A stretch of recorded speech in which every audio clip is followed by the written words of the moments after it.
Have you heard of the plant called Shankapiedra? Nope. Know that plant breaks kidney stone when they have never seen a kidney, and they've probably never seen a kidney stone. And when you ask them, how do you know that this plant breaks kidney stones? And they say, the plant told me. Every cell of your body has a membrane. Yeah. Every cell of your body needs to have proper fluidity and proper charge of that membrane for that cell to work properly. What if a person ate like rat poison?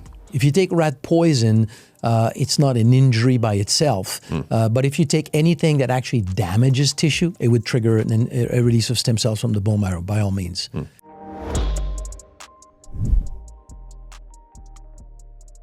Thanks so much for making time to do this. My pleasure. Thank you. I appreciate it. I've been very interested in stem cells for the last, probably particularly the last maybe like 4 years. And then particularly even more, I had stem cell injected, done like the injectable pluripotent embryonic. I want to break down with you. What kind? They were from umbilical cord. So it was Wharton's jelly. And so this is all what I would like to talk to you about today, is breaking down like a stem cell masterclass of sorts. If you were to create a stem cell masterclass for us today, where would you start? Where would be the best starting place? Probably the best starting place would be to define what is a stem cell and to let it really sink in that just like you have an immune system, you have a repair system. And that's something that is almost like hard to let sink in, because the last time that as a academically, like the scientific community, the last time that we described a system in the human body was the early 1900s. Endocrine system, nervous system, immune system, as we know them today, were formulated at that time. Yeah. And to kind of, it's a hard pill to swallow that a century later, we suddenly discovered that the human body has another system that we did not think about. And the core of that repair system is your stem cells. So a stem cell, the best way for me to define it is to describe what is not a stem cell. So all the cells of your body are somatic cells.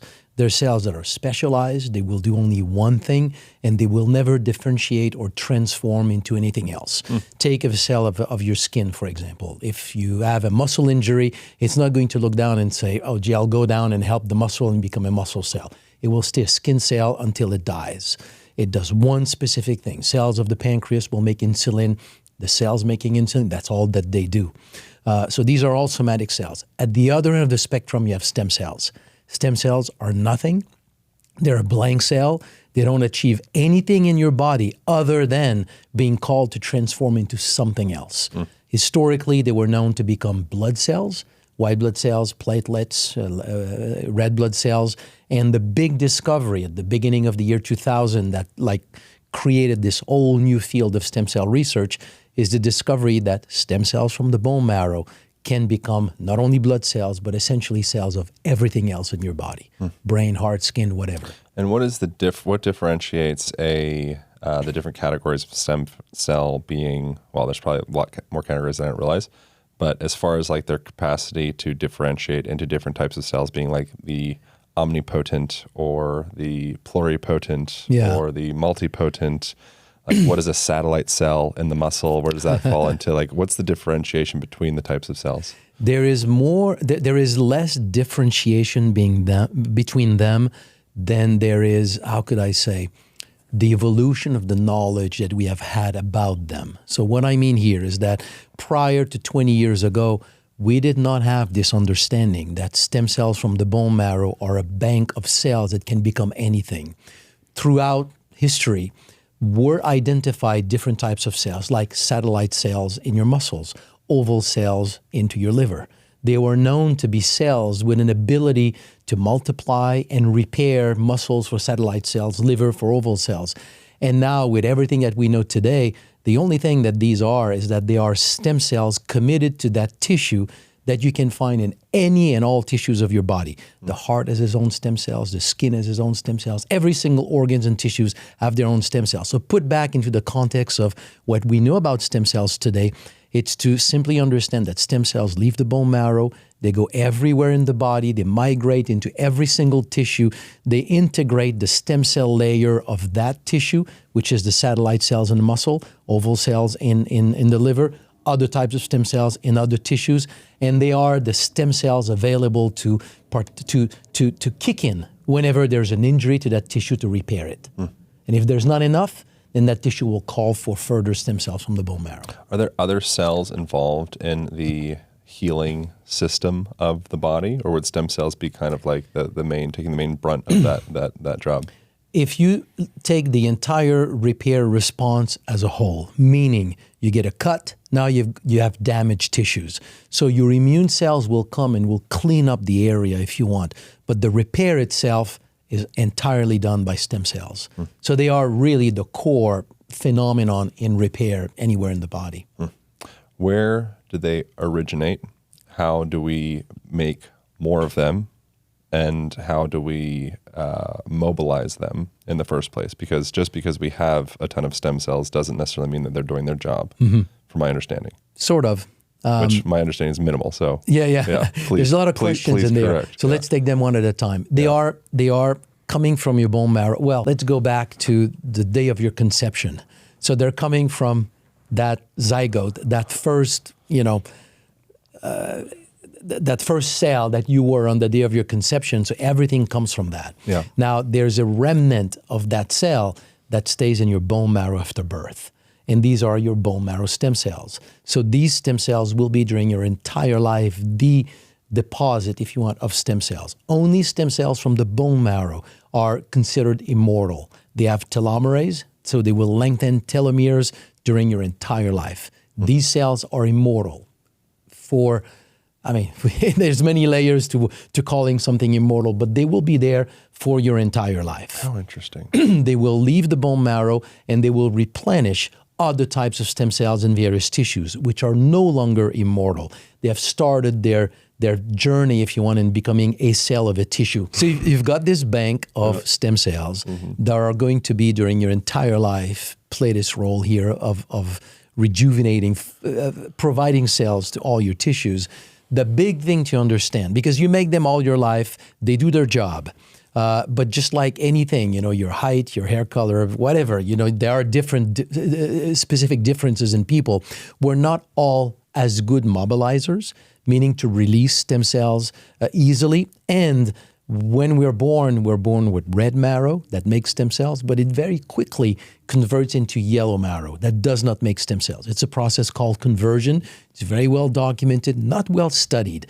So the study of this is restarting right now as we understand really the role of stem cells in the body. But by age 30, you have lost 90% of your red marrow.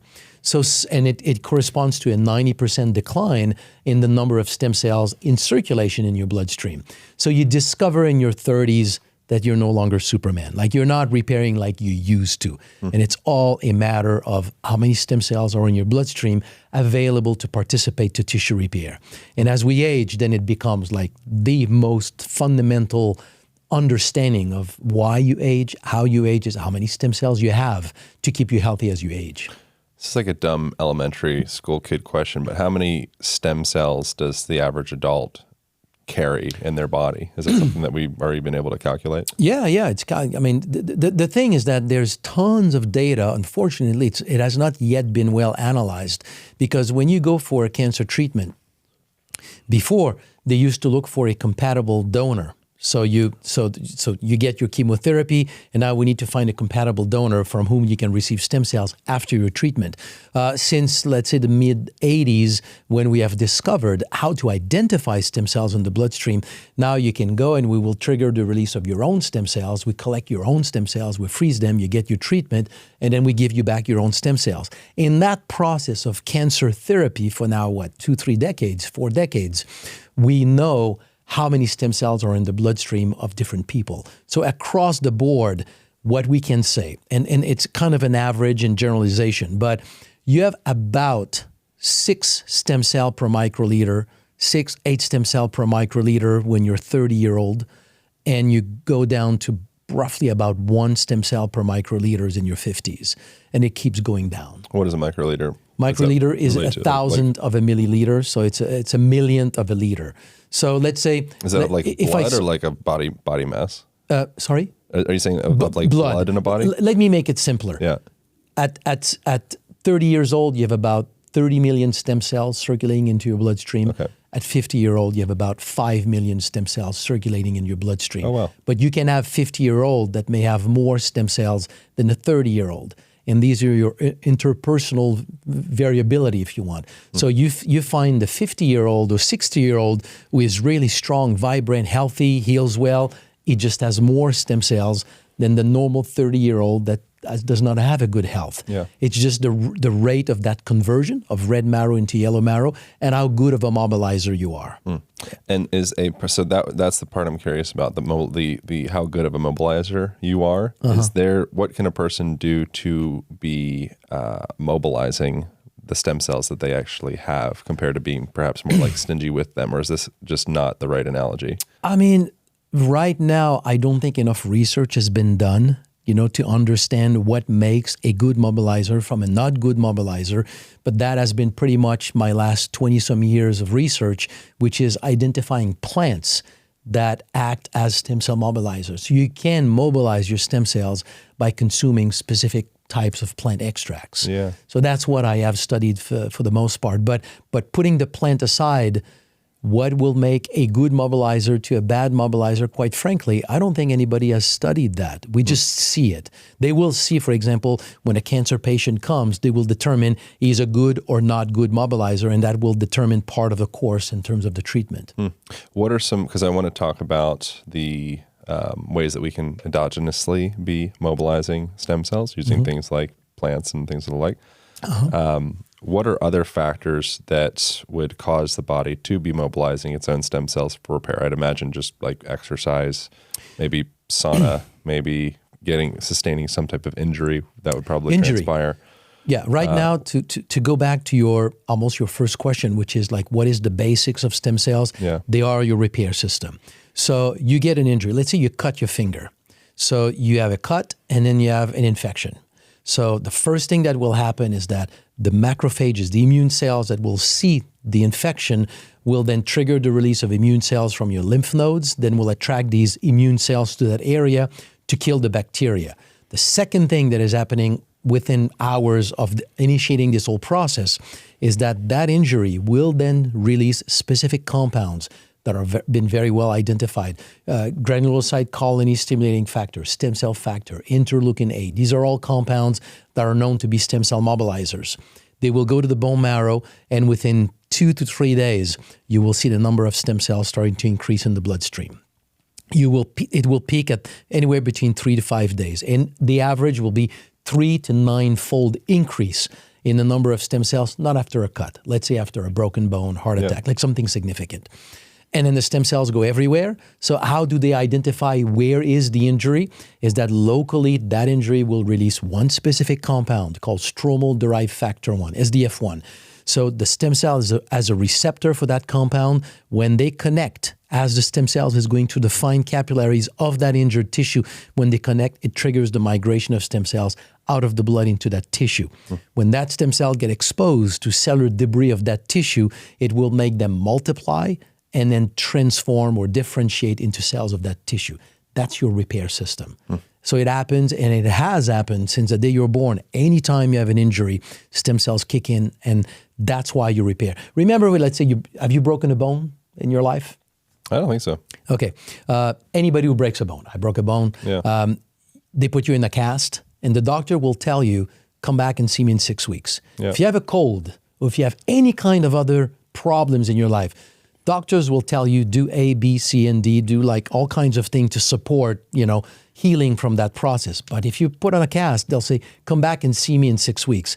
And it exemplifies or illustrates how medicine never had an understanding of the process of repair. Yeah. Nobody tells you what to do or what is going to happen in that process. What we realize now is that stem cells kick in and they go out and they repair. So it has happened any time in your life that you've had an injury, your repair system kicks in. It was just unknown until the early days of stem cell research.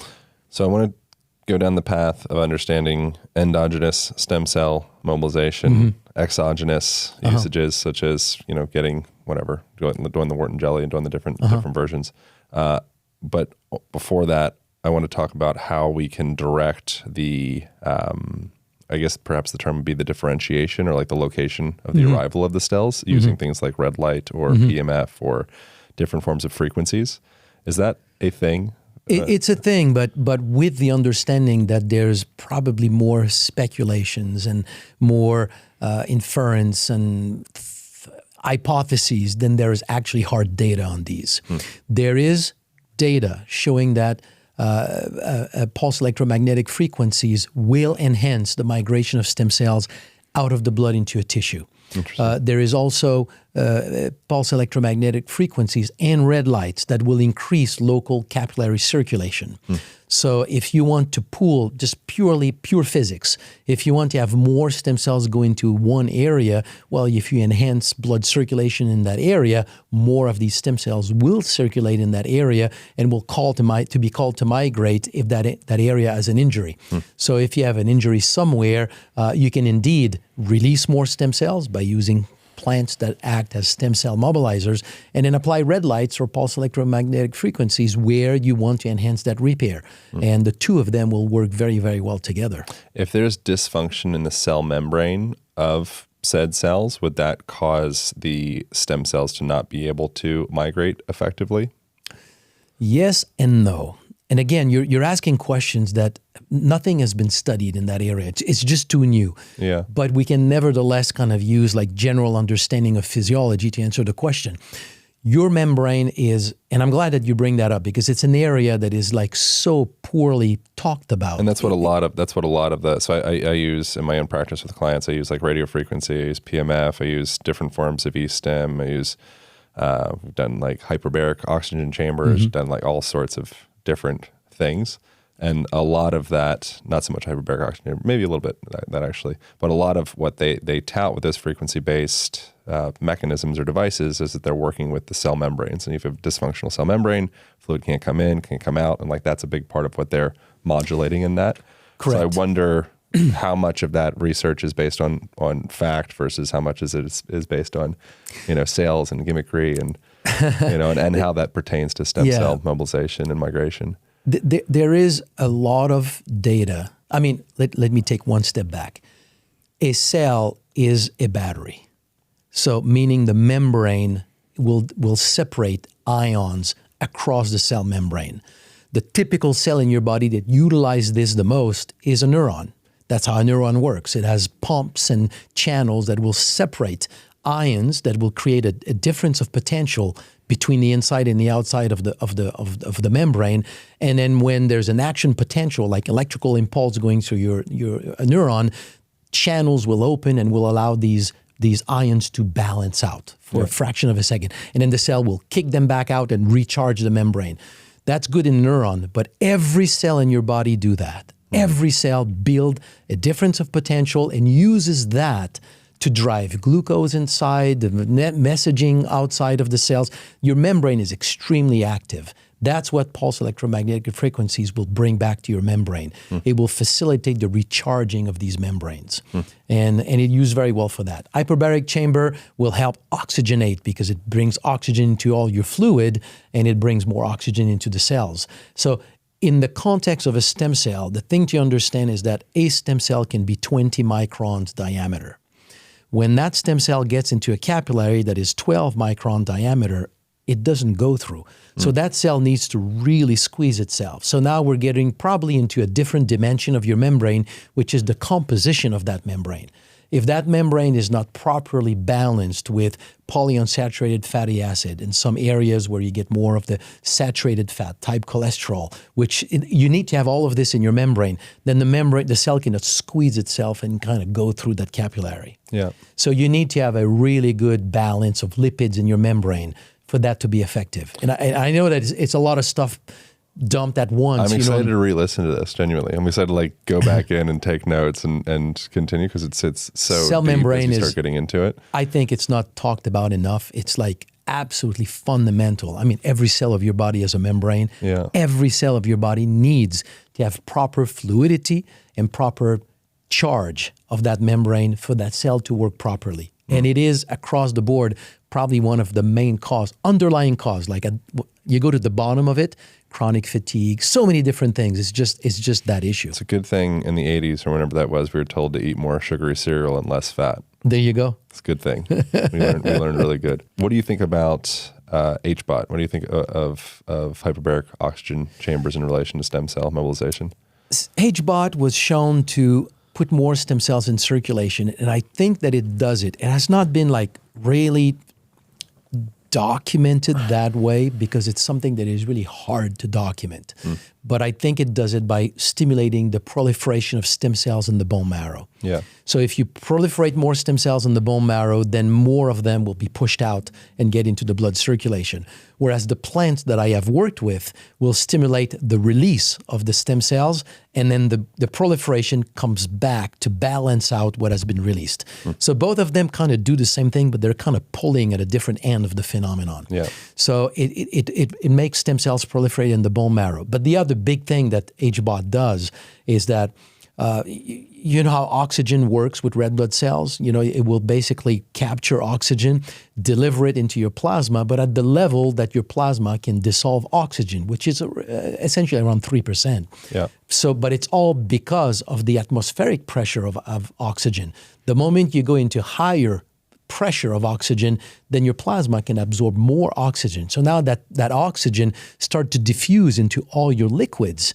So you bring a level of oxygen in every single cells of your body in the way that you can never do by exercise, breathing, whenever you want. You can never bring that level of oxygen all across the liquids that you have in your body. So HBOT is phenomenal. The only problem, if I could say, or it's not even a negative, it's just like it requires many treatments, very frequent, to be able to get really the outcome of HBOT. But I've heard stories with HBOT. I have colleagues of mine, that's their specialties, and it's phenomenal what it can do. How could a person, and we're going to kind of go back and forth between the exogenous and endogenous ways to be mobilizing the cells. How could a person be working through something like nutrition or plant substances or the chemicals or the compounds within the plants, such as the ones that you've derived in your in Stemregen is the name of the product, which I've used quite a bit and I'm a fan of.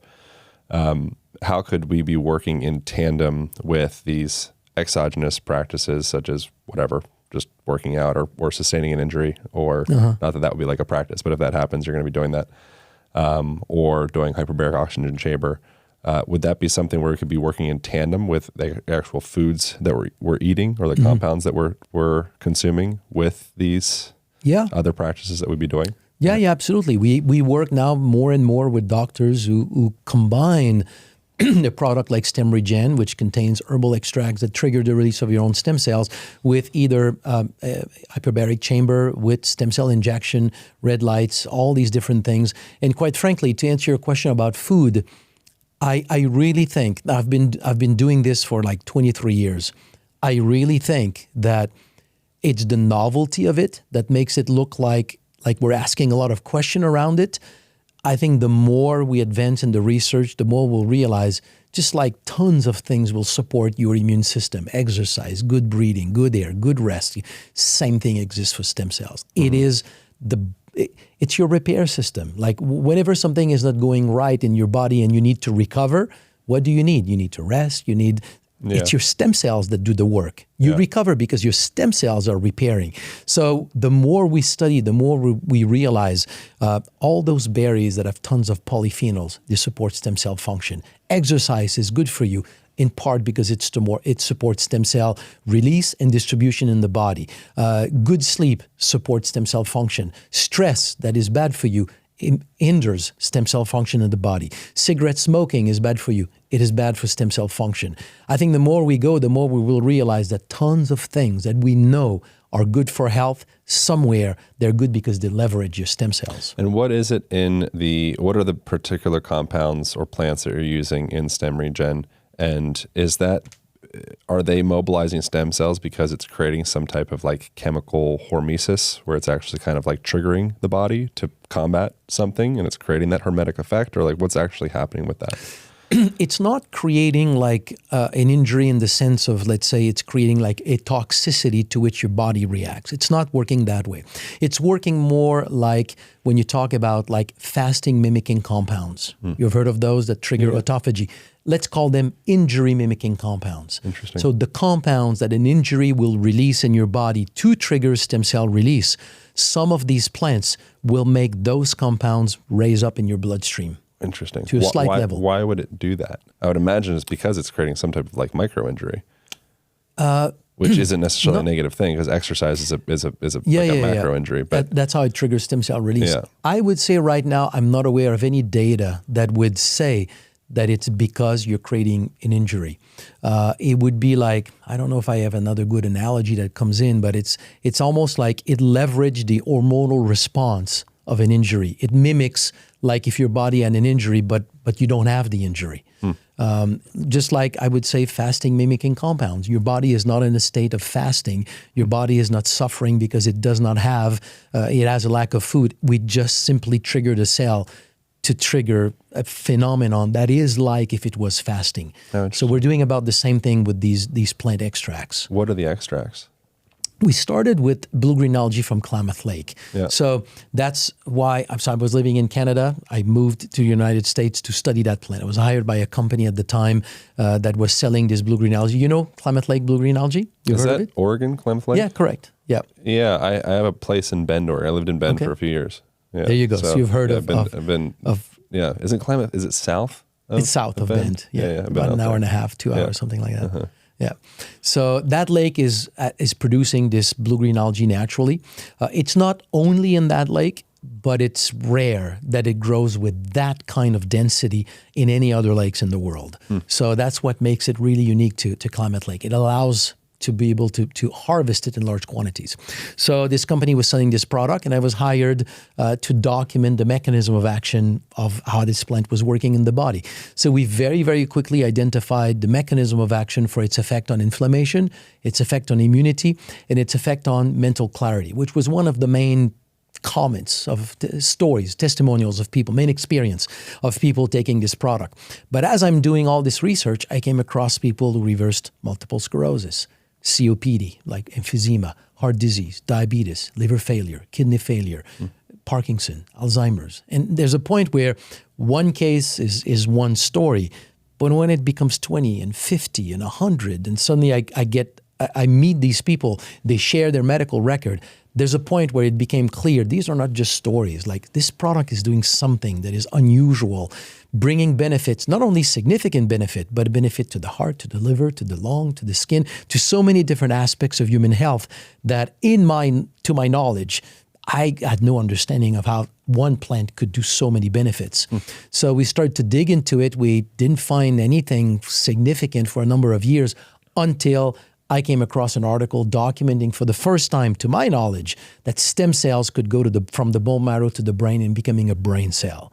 Then I saw something similar in another publication, stem cells going to the liver and to the heart and becoming liver and heart cells. So I just thought, you're just like a researcher or a student of the human body, and if stem cells can go to the heart, the brain, and the liver, then why not the pancreas, the lung, and the skin, and the rest? It makes no sense it will be just those three. So we published an article in the journal Medical Hypotheses suggesting that stem cells were the repair system of the body. And in the back of my mind, what if that plant was just stimulating stem cell release, just like you have plants stimulating the immune system, if it's the repair system? So we acquired a flow cytometer, the machine that counts stem cells. It was a pretty big investment at the time. And we started on ourselves. We counted our stem cells in our blood, took this blue-green algae, counted stem cells an hour, 2 hours later, and we discovered the whole phenomenon. How interesting. So that's how this one was discovered. Now, we did a lot of work on that first one for mechanism of action, active compounds, proof of concept in animal models to show that it really boosted repair, all of that, filing the patents. And that product is working by blocking one specific molecule at the surface of stem cells that stem cell utilize to stay in the bone marrow. So when you block this adhesion molecule, you kind of trigger the release of stem cells from the bone marrow. That's how that one was working. What are the other heavy hitters in the stem regen that would stand out as far as measurable? Allomacroclada. So after discovering how AFA was working, a few years later, early after in my mind, but a few years later in my capacity to continue that work was, it cannot be that there's only one plant having an effect on stem cells. I mean, we evolve in symbiosis with the environment. There has to be other plants. How do you find them? Well, you just look at the plants that have historically been associated with a broad variety of health benefits. The first one that would come to mind is like goji berry, medicinal mushroom, all your adaptogens that are known to bring a lot of benefits, but we don't have a clear mechanism of action. So we tested all of them. They all have an effect on stem cells. But the ones that have been like the most significant, we discovered them, or I discovered them in remote areas of the world, like in Madagascar. What do they use in Madagascar outside of the global economy? What is their go-to plants for all kinds of problems and for old age?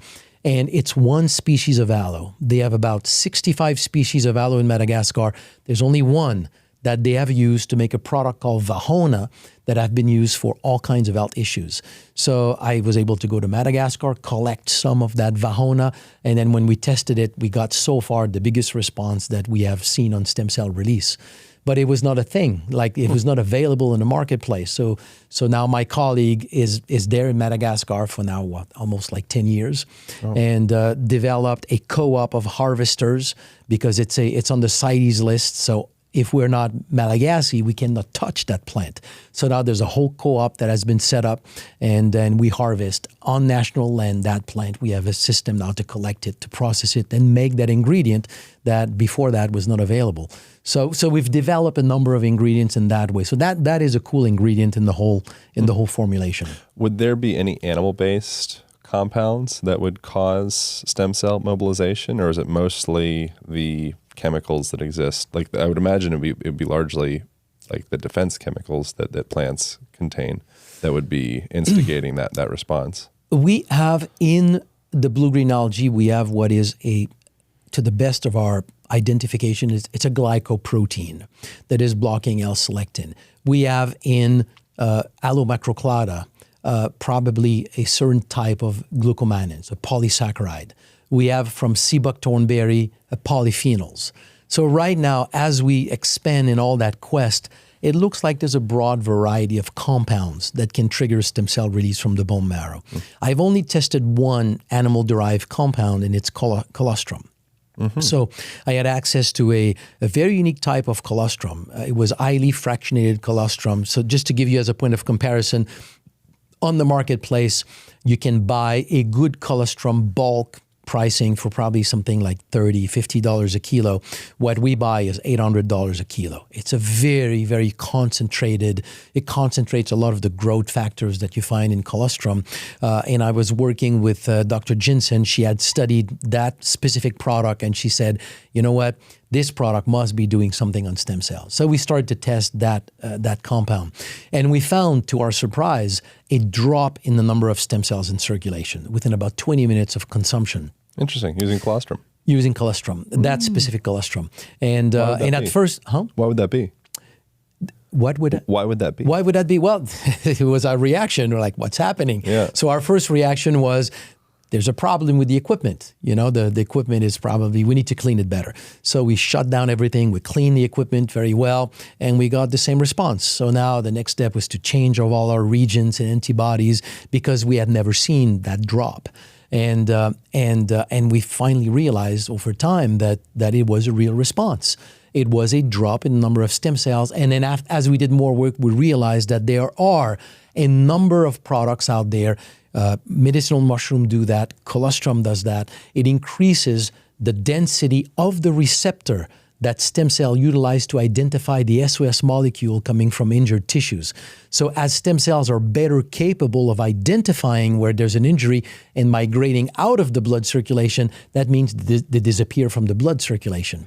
So the moment I discovered some plants or colostrum doing that, then I start to combine them together. Oh, interesting. They're working on the receptor sites. It's like Correct. It's like reducing insulin sensitivity. It's like you put more stem cells in circulation, and now you make these stem cells more receptive to the injured signal coming from tissues. How cool. And then as I start to combine those, then doctors I was working with, and I then told them, try this product now and tell me how it is. So they could report better results with their patients. And what have you guys recorded as far as like before after effects on stem cell mobilization? Like what's actually number of stem cells in circulation. So people come in the morning, they rest for about an hour because we quantify. I mean, keep in mind the number of stem cells in circulation is, let's say, 0.1% of your lymphocyte population. It's a very, very small population. You sneeze and we affect, statistically the ability to quantify those stem cells. Yeah. So we want people to come and they rest for an hour. They do nothing. We literally put on TV, we call this to be actively bored. So we put like a class of math or physics. Yeah. No cell phones, no nothing to read. So they rest for an hour. Then we take a blood sample. Then we give them placebo or the plant that we're testing. And then we take another blood sample an hour, 2-3 hours after. And then they come back a week later. We do the exact same thing, and now we give them placebo or the plant, whichever we didn't give them the first time. And then with the placebo, we identify their circadian cycle, and with the plant, then we identify what do we bring above or different from that circadian cycle. And that's how we can quantify how many stem cells these people have released with that plant. And we use flow cytometry to count the number of stem cells. And what's like the before after? As far as number of stem cells? In terms of number of stem cells, blue-green algae increases the number of stem cells by about 20 to 25%. Sea buckthornberry, 35%. Allomacroclada, about 80% increase in number of stem cells. Notogensin, documented not by us, by another team. In animals, we did all of our work in humans, but in animals, it was about 100% increase in number of stem cells. Fucoidan from fucus or Ondaria pinnatifida, wakame, we get an increase of about 20-25%.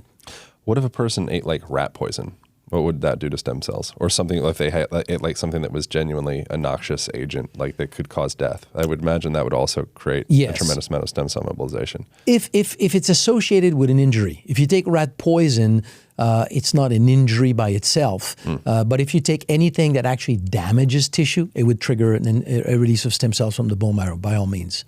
And that's why, like you said before, that's why when you go to the gym and you really work out like super intensely, you will have an increase in number of stem cells within the following day. Yeah. And that's because of the micro injuries, micro lesions, they signal. The issue with taking that approach to release stem cells is that the stem cells that you have released are consumed into the repair process. Injury, right? So you're not necessarily bringing lots of stem cells for other things in your body. You do, but a lot of them are consumed in that repair process. And so getting into the exogenous approaches towards stem cell, I guess wouldn't necessarily be mobilization, but like injections of stem cells. What are your thoughts on the different routes? What do you think about VSELs? What do you think about doing the mesenchymal or the Wharton jelly, or like what are the different the platter of options that we have, which are abundant? They are abundant. Stem cells are becoming incredibly popular in the last couple of years, largely due probably to Rogan, among other people. Yeah. What are the best options? What are the options that are available? What are the best options? What's like, do you need to go to Costa Rica or Colombia so you can get whatever 100 million cells compared to 50 million or whatever the specific numbers are? Is there a point where it's like diminishing returns, where it's like this is just overkill? What do you think of all the exogenous approaches towards stem cell? That question opens a lot of rabbit holes. So let's go through them one at a time. Yeah. First, before I answer, let me put all of this into kind of a global or a bigger context. And I'm not in any way at all discrediting the benefits that can be obtained with stem cell injection. But I believe that if we knew back then, 20 years ago, what we know today, we would probably not have developed this whole medicine of injecting stem cells. Because it would be like to say, when you collect, for example, umbilical cord stem cell, it would be almost, I'm exaggerating a little here, but it would be like saying on the day of your birth, make sure you freeze a glass of water in case you're thirsty in your life. You release them every day. You have them in your lipid tissue. You have them everywhere in your bodies. You release them every day. So you don't think there's a difference between day 0 tissue compared to day 30 year tissue? There is. All I'm saying is that if we knew then what we know today, all the eggs would not have gone into the basket of finding a source of exogenous stem cells to inject into your body. There'll be much more work done on how can we tweak the cells that are already in your body. Because at the end of the day, they're available all your life. It's kind of like, it's like moving to Mars instead of taking care of Earth. Something like that, you know, something We gotta like get that. out of here. So, but I just wanted to put that into the general context of, and let's take them one at a time. Yeah. When stem cells were identified as having a lot of potential, first it was embryonic stem cells. So human embryonic stem cells, around 1998, we discovered we can grow them in the lab and successfully, and they are like an absolute source of regeneration. The problem is that these stem cells are aimed or meant to become an entire organism. So they're wild in their ability to create all kinds of tissues. So if you inject an embryonic stem cells, the risk of developing tumors is super high, like 30% of the individuals in studies that were done that got an injection of stem cells, animals, it was even done in sort of those diseases for which there's absolutely no cure. They have done those kinds of studies in children with brain problems, and then 30% develop tumor. So it's not an effective treatment. But when those were discovered, then they tried to leverage the knowledge that they developed with these embryonic stem cells and discovered that there's another type of stem cells that is around an infant, which is umbilical cord stem cells that have similar capacity. And it triggered the whole incentive to collect stem cells. That was before discovering that the one in your bone marrow also do the same thing. So this whole system of collecting umbilical cord stem cell was developed, and it's a business to this day. It is true that younger stem cells are more effective than older stem cells. It is true. It has led, though, to a language that I hear a lot in different interviews and on the web, it's everywhere, which is completely false, which is to say, therefore, past 40 years of age, your stem cells are worthless. We're doing a study right now. You'd probably be dead if that were the case. There you go. Yeah. That's the point. You would be dead if that was the case. Yeah. The fact that you're still alive at 70, it is the demonstration that your stem cells are still working. Yeah. But we are doing a study. It's an ongoing study right now with Stemregen with heart failure. So we have people with 2 years minimum of stable chronic congestive heart failure. Where they are right now is the best that medicine could do for them. All we do is that we put them on Stemregen. 6 months later, right now, in the ongoing study, all the participants have normal heart function 6 months later. They're all between 66 and 72 years of age. All we did is we released their old fart, exhausted, incapable stem cells, and yet they did the job. So my point is that, yes, they're not as good as on day one, but they're still plenty good to do the repair that the body needs, at that age. So the umbilical cord stem cells are great. And they're expensive. They're expensive. The only caveat is that I have colleagues that will not touch umbilical cord stem cells. I have other colleagues that will swear only about umbilical cord stem cells. But the colleagues that will not use umbilical cord stem cells, it's for two reasons. Number one, you rarely have 100% purification in our beautiful scientific world. So if you get umbilical cord, they could have minimal traces of tissues that are immunogenic, meaning stem cells are not immunogenic, but you could have cellular debris that could be immunogenic in that injection. So the risk of developing over time... Immunogenic is in like genesis of an immune response? Like in rejection. Okay. Triggering an immune response. Yeah. Okay? Yeah. So you get foreign tissue in your body that is not a stem cell, that is part of this mix, and then your body starts to develop a low-grade, super low-grade rejection that evolves into some form of autoimmune issue. It's too young. We don't know. Quite frankly, it has not really been seen. So it's a thought that it could be a risk. It doesn't seem to have materialized so far. Yeah. The other one is that you get cells with a genetic baggage, if you want, that could turn into a problem for you. And hypothetical, there are cases that have showed up of people who got umbilical cord stem cells injection, and within a matter of, let's say, 3 to 6 months, they develop something like leukemia. Did it come from the stem cell injection? It's hard to tell. But there's one study published about a month ago, so first week of April 2024, where they implanted into mice a gene. It's a mutation that they did to these mice. They implanted a gene that codes for humans into making those plaques that we see in the brain with Alzheimer's. With the beta amyloid? Exactly. Specific one? Amyloid plaques. Yeah. So there's a gene. So it's a gene that makes the animal develop those same plaques as in Alzheimer's, human genes. And then they took those stem cells and injected that into a recipient mouse, and that mouse developed those plaques in its brain. So it's the first study now documenting that you can have a gene coming from a stem cell that is injected into you that starts to trigger the disease process, in the recipient. So it brings back the question here: what could we gain over time? Genes that could be, or genetic, I wouldn't call them defect, genes that could lead to some form of disease process in the body. So not enough of it has been documented to really raise the alarm, but the risk that has been expressed about this now has started to slowly show up in the scientific world. Would that be a point for going out of the country to get the stem cells where they're able to take a specific stem cell and then multiply that times millions and millions, so you know what you're getting, compared to in the United States, from my understanding, you have to get something that's just like an organic, like it's directly coming from an umbilical cord. It's not taken and put into a petri dish and multiplied a billion times. Is that correct, what I'm saying right now as well? They do multiply them. I don't think we can do that in the United States, though. You cannot do it as well in the United States. And then you can go outside of the United States and get injected with like hundreds of millions of cells, whereas in the United States, because you're just getting that specific Wharton's jelly, whatever, it's significantly less, and then there'd be an argument that it's like it's overkill to do that. You don't need to go out of the United States, and it's just not necessary. There's diminishing returns. I think it's a very blurry, contentious. It's very blurry, and it's a very gray zone. And I tend, and there's a whole gamut here of opinions about it.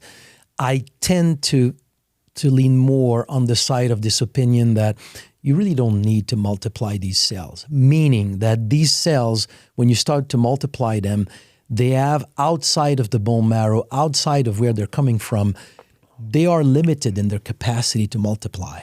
They can multiply for a certain number of generations.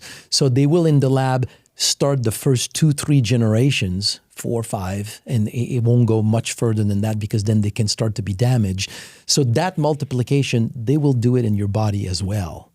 So whether you start that multiplication to make your injection appear more robust, or injecting the stem cells like Wharton jelly, and then they will start to do this multiplication in your body, I don't think it makes that big of a difference. Yeah. So I'm not sure the number. Of course, we like big numbers, but I'm not sure if it matters that much. Do you have thoughts on VSELs? Yeah, VSELs is an amazing. It's like it's your gold mine in your body. It's the most potent stem cells in your body. There's still quite a bit that we need to learn about it. Yeah. Some studies have shown that they can pool in your muscles, so they can reside in your muscles. They're found also in the bone marrow. They're found in various tissues. They can be in a dormant state. They can be in an activated state. And we worked on this because some of the plants that we developed for stem cells, we found that actually they increase the number of V cells in circulation. And we look at the proportion of active versus dormant or quiescent, and we also have more of them being activated in the bloodstream. So we started to look into what these plant extracts were doing with V cells. They are right now the most potent stem cells in your body. And V cell stands for very small embryonic-like stem cells. Yeah. They've also I think been it's great because it's finally an acronym that like works for my mind. The VS, very small. Very small. They were called also by I like that. Let's keep it simple, guys. They were also called blastomere-like stem cells. I don't like that as much. By another group. You don't like it that much. Blastomere is your embryo, so it's the same thing. Okay. It's the same way to call them. But you've obviously heard of platelet-rich fraction or plasma. Sure, yeah. So when you do that kind of work, it's also V cells. It was just not known before, but these cells are the same size of a platelet. So basically they move in the platelet fraction. What are other things about stem cells? And before this we were talking, I asked if there's anything associated like breathing that could be tied into mobilization or affect stem cell, just in general. You mentioned there is some loose, probably understudied, underwhelming research around meditation. Mm-hmm. What are some other kind of like fringe practices or worlds or realms that could be affecting the mobilization of stem cells? I mean, I honestly believe that anything that we know, like fundamentally good for health, if we look at it with a distance, and we will find that it has an effect on stem cells. So we know that meditation can really help you in many ways. So if you look at heal what's faster. happening at like Joe Dispenza's workshops, Yeah. and people are like going in blind and coming out not blind. Like there's obviously a lot going on to meditation. And I think that it's Correct. I feel like the Western scientific model is very slow to keep up or to catch up to what a lot of the Eastern more esoteric practices have known for probably thousands of years. And in a lot of the ways, I feel like we have a lot of hubris in our belief that we are at the cutting edge of everything. But in fact, I think in a lot of ways we're regressing. And probably in the realm of like meditation and mindfulness and like internal technology would be one of the primary ways that we're regressing as a culture, I would think. I mean, you mentioned something not quite in these words, but oftentimes I make a joke about it. It's like every generation, anybody, we always talk as if what we know today is like everything that we need to know. Yeah. And people had the same view 5 years ago, and 10 years ago, and 20 years, and 50 years ago. You know, Yeah. they at that time they make a statement, and that's if you go beyond that statement, you're crazy. Yeah. And every 5 years, we just basically negate what we had 5 years ago with new knowledge. And I think we just need to develop a good sense of humility and just know that there's so much more that we don't know compared to what we know. And then if you were look at human culture, or at least like Westernized culture from a statistical lens, we're becoming more obese and more diabetic and more anxious and more depressed and more addicted to freaking anything and everything, it seems. And simultaneously, we have the belief that we're at the top of the mountain right now. Correct. It's kind of interesting. It is. I mean, it's when the knowledge that you acquire makes you feel that now you know more, about life or about like whatever maybe, you're studying. Maybe you actually, you know more about some things. You know more about some things, and how could I say, your positioning that makes you know more actually makes you more blind to all the other things that you don't know. I mean, as we cross that line, with quantum physics, and the very simple understanding that the body that you have and all your cells and atoms, and when you really look at it from a purely quantum physics standpoint, this is all void. I mean, the moment you cross that line and you realize that any solid identification that we put on our knowledge of physiology and the chemistry is pretty rudimentary. We'll go beyond that like very soon. We've already gone beyond that. You mentioned Joe Dispenza. How do you, tell me more about your thoughts on that world, the things that aren't necessarily measured in like double-blind studies, but I mean, a lot of the stuff that Dispenza, for example, is doing, they are actually creating, science and data and studies and all that stuff, which is great.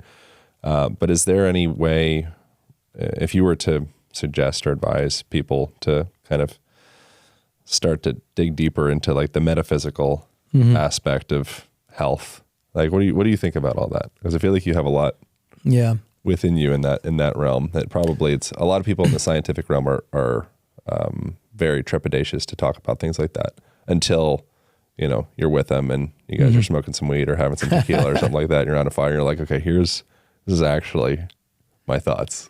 Yeah.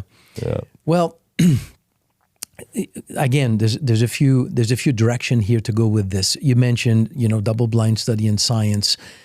I find it even the work that Joe Dispenza is doing. It's a really good mission because it documents a phenomenon. But at the end of the day, let me take an example. Have you heard of the plant called Shankapiedra? Nope. So Shankapiedra means stone breaker. That's what Shankapiedra means.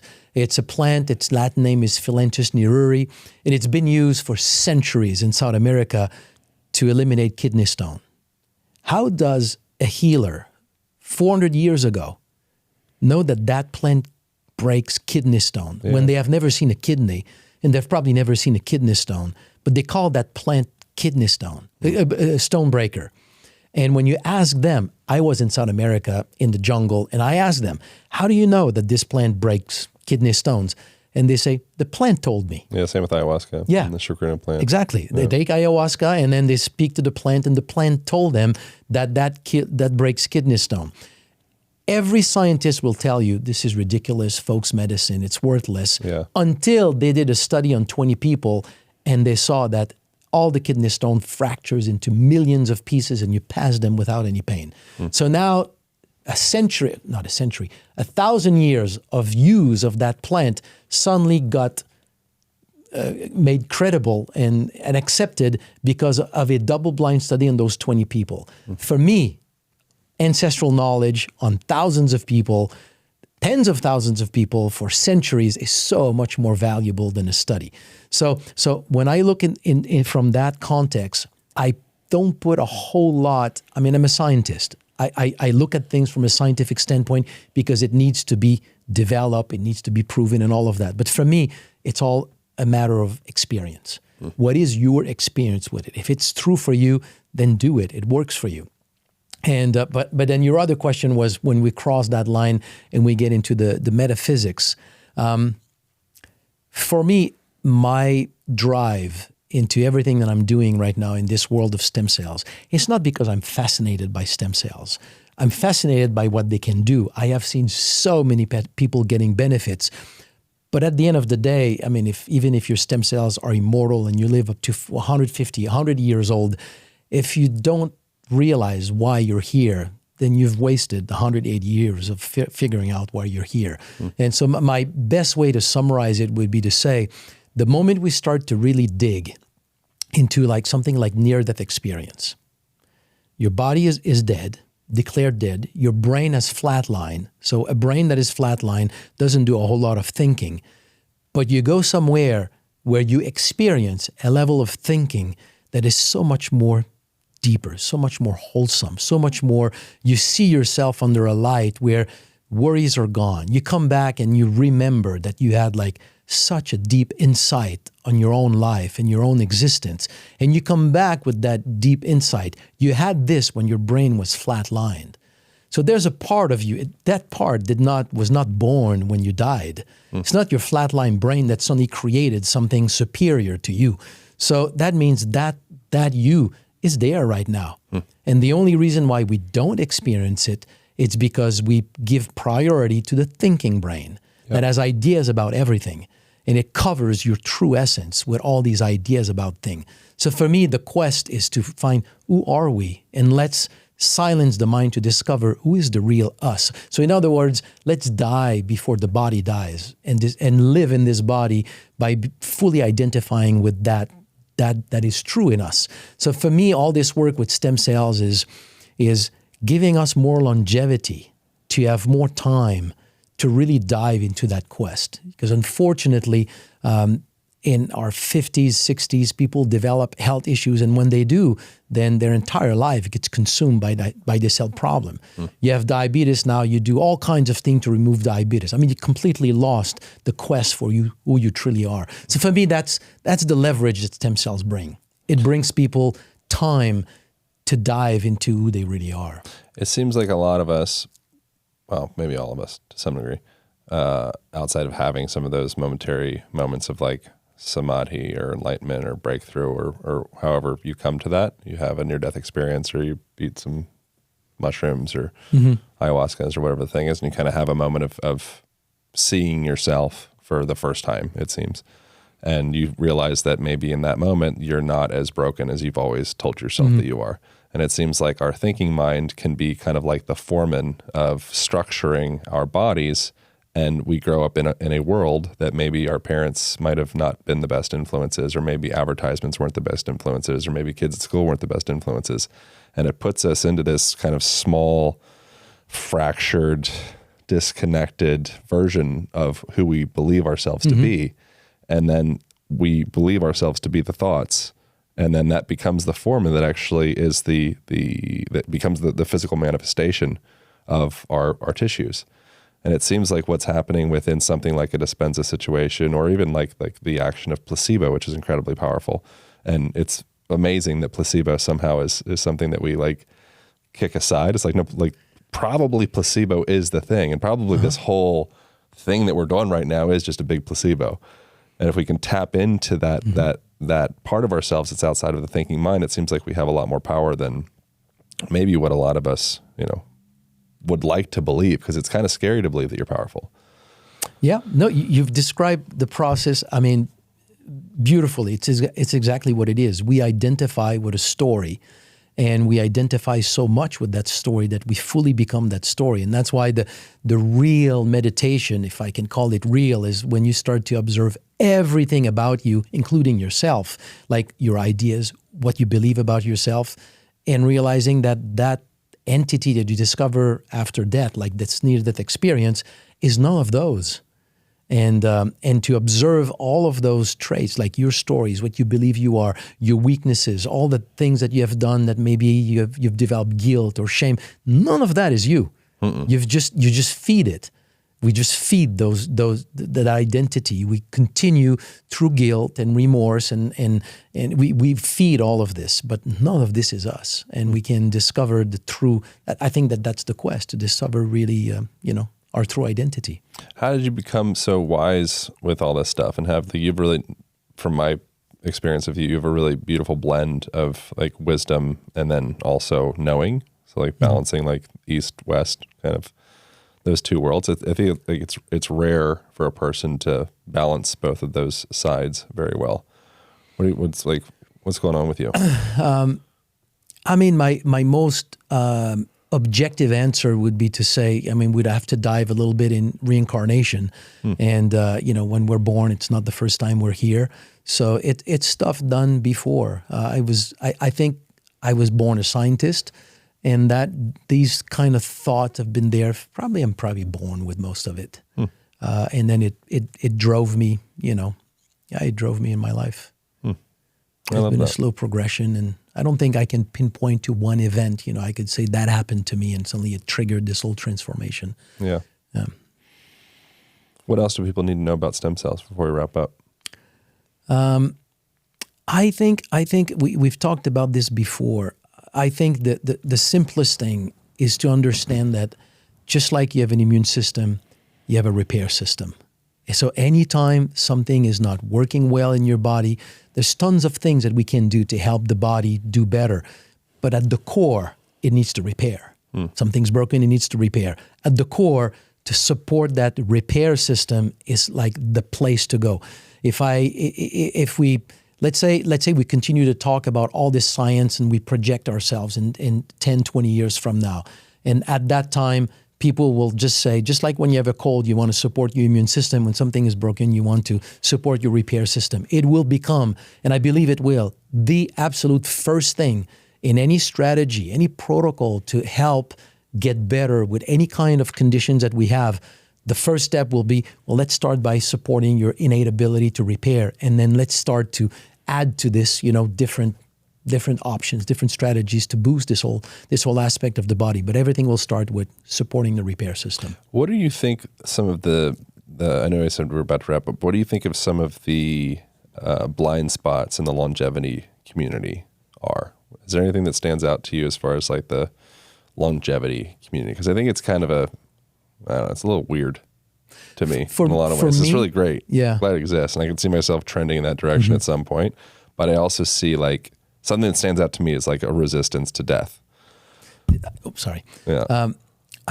I was going to say exactly what you're saying. I think, and I don't want to diminish. It feels very immature is the way like that feels to me, in the sense of like, I feel like greater wisdom would be probably have less attachment to this like skin bag, and a little bit, it would just be something a little deeper in that, which I think naturally would arise an ease, which would then have that would beget health. Whereas if there's a contraction or resistance and like almost like a fear of like, oh my God, I can't get old. Oh my God, I got to live to 180 years old. It's like you're probably actually imposing dis-ease into the body with that mindset. I would think. Yeah. Super interesting question. I do believe that we could enhance longevity just by not having so ingrained in our thought process that we normally die at 100 or roughly. So Yeah. there's a huge belief that's in true that. too. There's a huge belief in that. Yeah. So if we can start to break that belief, I think we could go beyond. I don't think there's a question there, but I'm 100% with you. My only criticism or the caveat that for me I would say about this whole push for longevity is that it somewhere misses the mark, that it's longevity by itself is not an aim. Like living longer, to me, if you don't realize why you're here, then it's almost like because you're afraid of that, like you just said. So if all this energy was to say, let's give us as much time as possible to really dive in the quest of really discovering who we truly are, and then whenever it's time to change this piece of flesh and take another one, then the process continues. If it was done in that context, I would say it's a great thing. We need to, obviously it's clear that we need a lot more time to figure out who we are, because most people leave this world without having understood what we are. So we do need more time. And I hope that this aspect would be better incorporated into all this science of longevity. What do you think about the biological age versus like the linear timeline age stuff? Like I'm 40, but my biological age is 12. Like, what do you think about all that? So let's say first, we didn't talk about that. So you brought this question. Yeah. I don't want, okay, let me put it this way. If you didn't have access to biochemistry and you would say, let's try to take, let's say, how many push-ups that you make as a measure of my biological age. You could put 100 people, and obviously there's a trend. Your older people do fewer push-ups. Now you go to the gym and you really start to train in your 50s and 60s, and you reach that point where you can do as many push-ups as when you were 25. So if I take push-ups as the measure of your biological age, as meaning how your body can function, then that would be it. Like that's a marker of your aging. So now we simply got more and more sophisticated. We're using more and more markers. And to me, the problem is that you fluctuate with a marker, you change a marker, you put on top of that a marketing message that it equates to biological age, and now we start to react to the label that you put on things. I was just in Lisbon at a longevity summit, and there's people there, there was a scientist that was talking about things that can overnight, like stress, accidents that you have, that can overnight, like make you increase 10 years in your biological age. Yeah, right. Now think about that for a second. Yeah. Your biological age didn't change overnight. Yeah. The marker changed. It's a labile. Exactly. The marker changed, but because now we've attached a label to that marker, suddenly we're talking, and the language that they were presenting at that conference was your biological age has changed overnight. And now it leads to all kinds of inference as to your body now has changed overnight. No, it's just a marker that changed. Yeah. So for me, these markers are interesting. I don't think they really mean biological age. What do you think of the telomere tests? Because that's obviously like an individual marker. There's probably a lot more to one's quote unquote biological age than just telomere length.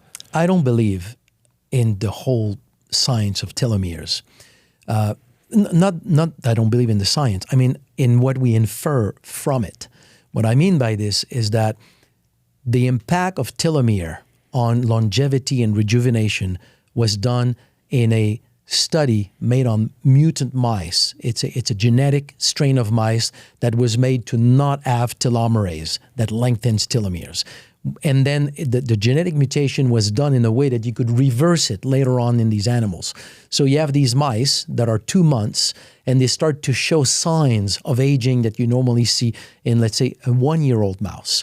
Things like wrinkles, lipid deposit under the skin that gets thinner, hardening of the arteries, dyslipidemia, like change in your cholesterol, your lipids in your blood, things that are all associated with aging. Then they reactivate that gene, telomerase is activated, and now the telomeres lengthen, and now their mice, in a matter of weeks, gets back to its 2 months old signs of aging. So it gets normalized. So it was like an amazing discovery. It shows the impact of telomeres length in rejuvenation or aging. And then they found herbal extracts or compounds that can also activate telomerase and increase the average length of telomeres in one specific population, which is blood cells, lymphocytes. So the conclusion of that knowledge is that, and if you use these plants in humans for, let's say, a year, you can show small fringe benefits on arterial health, lipids deposit, lipidemia in the blood, and all of that. So you see benefits, but they're very benign.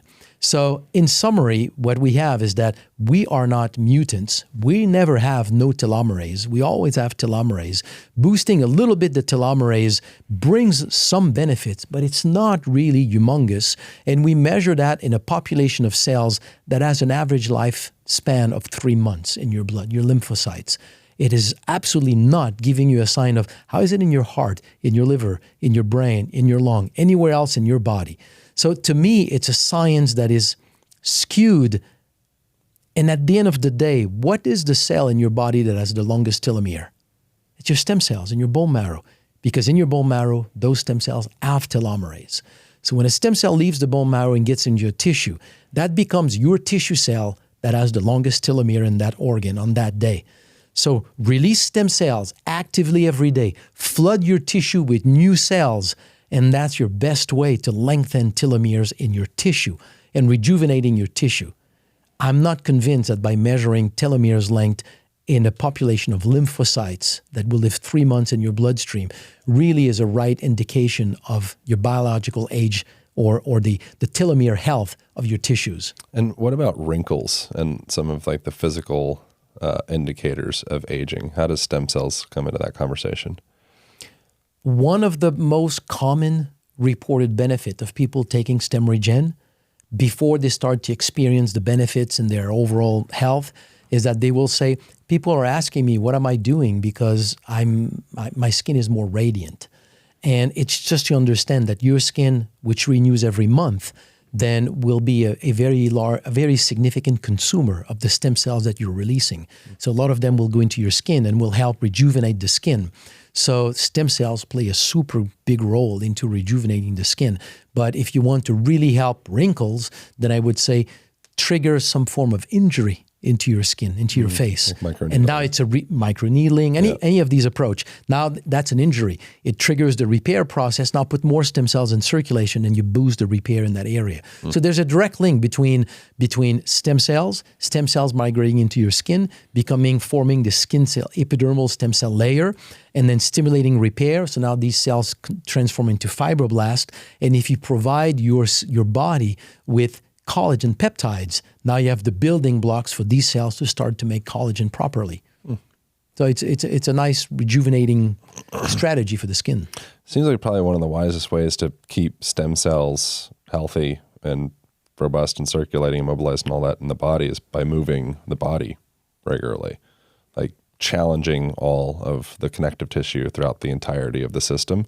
And I would assume, since like those little micro tears and the damage that you're creating with exercise would be inducing the mobilization of stem cells. Is it just going to be at the level of satellite cells for the muscle, or would there be a broader, more global release of stem cells from exercise? Yeah, you won't release satellite cells. So you'll release bone marrow stem cells. They will migrate into muscles.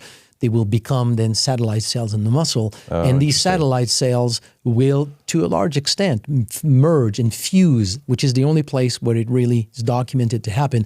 They will fuse with myofibers, with muscle cells in your muscle. And that's why over time your muscle cells grow by accumulating more and more nuclei.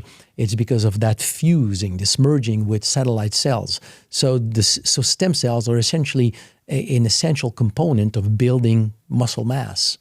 But in terms of repair, it's coming from your bone marrow. So cool. I really appreciate you. Thank you so much for making time to do this.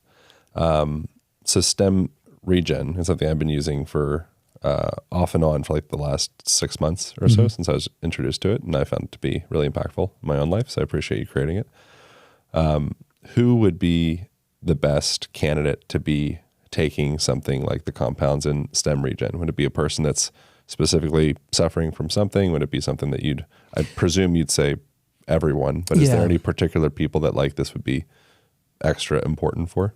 It starts by people being first generally speaking, the people interested in Stemregen or an approach like Stemregen is people who have something that is broken. And I use the term broken here in a very, very broad sense. Something is not working normally in their body, and they have done other things that did not work. So now they want to try, something about stem cells. So most people come to Stemregen that way. Yeah. But there's a whole other layer to stem cells that we have not talked about, which I think, you ask what else have we not talked about, and that's one. And it's the fact that as scientists studied the role of stem cells in tissue repair, the typical study would be you irradiate a mouse and then you inject fluorescent stem cells. So now the bone marrow of that animal is made of fluorescent stem cells. So if you trigger an injury somewhere in the body, those stem cells will migrate in that tissue and will repair. So you shed light on that organ that has had repair, and you will see everywhere where you have repair now that area is fluorescent, meaning that it came from stem cells from the bone marrow that had become cells of that tissue. That's how we did our studies on muscle injury when we first studied with the AFA, this blue-green algae from Klamath Lake. So as scientists do those kinds of studies, they are left sometimes with animal at the end of a study, and they become pets in the lab. And then let's say 10 months later, a year later, they go back with the question of where else in the body do we see cells outside of where they go for an injury in the body. And when they started to look at these animals, they found cells that are green, that derived from stem cells everywhere in the body, and at different rate, different concentration in different tissues. So if I summarize all that science, same thing was done in humans. A woman that a woman that receives bone marrow transplant for the treatment of leukemia from a man-compatible donor. So now all of her stem cells in her bone marrow have the Y chromosome. So they went back into tissue biopsies of women who passed away 1, 5, 10, 15 years after that bone marrow transplant. And you look at all the tissues and you clearly see that all the tissues, depending on the amount of time, have a certain concentration of cells of that tissue with the Y chromosome. So across all these studies, we can say you have a new liver every 2-3 years, a new skin every month, half of a new heart every 25 years. Everything is in turnover, meaning you lose cells every day and you need to replace them to be able to maintain good health. But if you lose 90% of your stem cells by age 30, there's a point in your 30s where as you age, you lose more and more cells and you have less and less cells to offset that cellular loss. And that's when you start to accumulate a deficit in your tissues that will be in 5, 10, 15, 20 years, one of those so-called age-related diseases. Because what are these diseases? Diabetes is the loss of cells making insulin. Parkinson is the loss of cells making dopamine. Heart disease is the loss of cardiomyocytes. Every single age-related disease is the loss of a type of cells that your stem cells can make, but you don't have enough in your blood past a certain age to offset all that process. So I suggested this understanding of disease formation based on stem cell decline in an article in 2013. And I said, there's one way to test if this whole view is real. Let's go and count the number of stem cells that you have in the blood of people who have developed any of those age-related diseases. And let's compare that to healthy people of the same age. And now there's probably 50 of those studies that have been published. And if you look at the number of stem cells in people with atherosclerosis, heart disease, erectile dysfunction, liver failure, kidney failure, emphysema, COPD, Parkinson, Alzheimer's, lupus, arthritis, and the list continues. All these people have on average 50% or less than the number of stem cells that you find in a healthy person of the same age. So in a nutshell, you develop any kind of problem that you develop as you age is because you don't have enough stem cells in your bloodstream to offset this normal process of tissue turnover. So once we understand that, it feels to me like there's no better cornerstone strategy, like your fundamental one strategy before you start to add a lot of other layers for longevity than just supporting your longevity system, your health system, your repair system, which is stem cells. So to me, that is the biggest approach. When in 2001, I saw all of that in the body, the repair system, I had a plant putting more stem cells in circulation. The thought that came to mind was, my God, we're putting an end to disease. And that's the thought that I had at that time. If we simply put more stem cells in circulation, we give back to the body its natural ability to be healthy. 20 years later, we're still kind of making all that knowledge to sink in. But go back go further in 20 years down the road, I think that is what will be integrated in our general approach to manage health. Just boost your natural ability to repair. It's your best way. It's not preventing the problem. It's maintaining the health that you have today over the next decades. I love it. Thank you so much. You're welcome. Thank I you. appreciate you. So Stemregen would be a place to go. You also have a book? I have a book, Cracking the Stem Cell Code. Everything we've talked about is kind of detailed in that book. What's the link between more stem cells in circulation and your ability to be healthy. Cool. Amazing. Anything else? We'll wrap this thing up. Thank you so much. Thank you. I appreciate you.